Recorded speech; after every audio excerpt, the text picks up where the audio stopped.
The first of 8 40-foot high cube containers arrived on site and was lifted into position.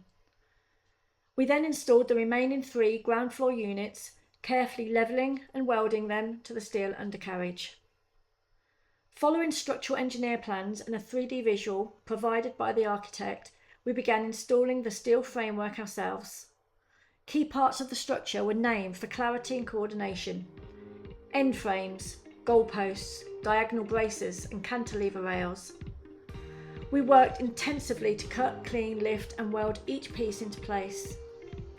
Every component took most of a day to install, and by the end we had positioned and secured 200 individual steel pieces. Opening for windows and doors were seam welded to ensure airtightness and structural integrity. We were fortunate to have our own scissor lift, which served as an essential mobile platform, and an old crane lorry which proved ideal for lifting heavy beams into position. With the ground floor in place, we moved on to the first floor, repeating the process of lifting, levelling and welding the containers into position.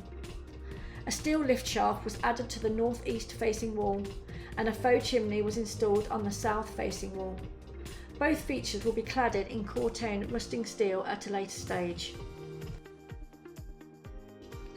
The faux chimney serves 2 key purposes. Its contrasting finish will break up the uniformity of the facade and add character. 2, it provides a passive solar shading for the south-facing rooms as the sun moves across the building. Installing the chimney was a challenge, as it had to be thermally broken from the main structure using Armotherm, just as we had done with the undercarriage. In contrast, the lift shaft sits within the insulation and airtight membrane. Additional steel was added to reinforce connections between units and tie the entire structure together. Once all the steel work was complete, we began the slow task of removing the interior container walls.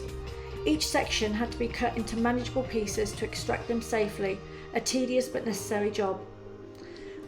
With the walls out, we could finally see the room layouts and get a feel for the future living spaces.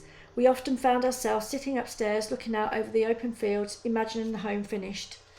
Before continuing, we had to pass a building control inspection from the local authority. We applied 3 coats of fire retardant paint to all structural steel and added a thermal anti-condensation coating to the container walls and ceilings. With those completed, we passed the inspection. Next time, we'll begin wrapping the entire building with 300mm insulation and start fitting the triple glazed windows and doors. Thanks for watching.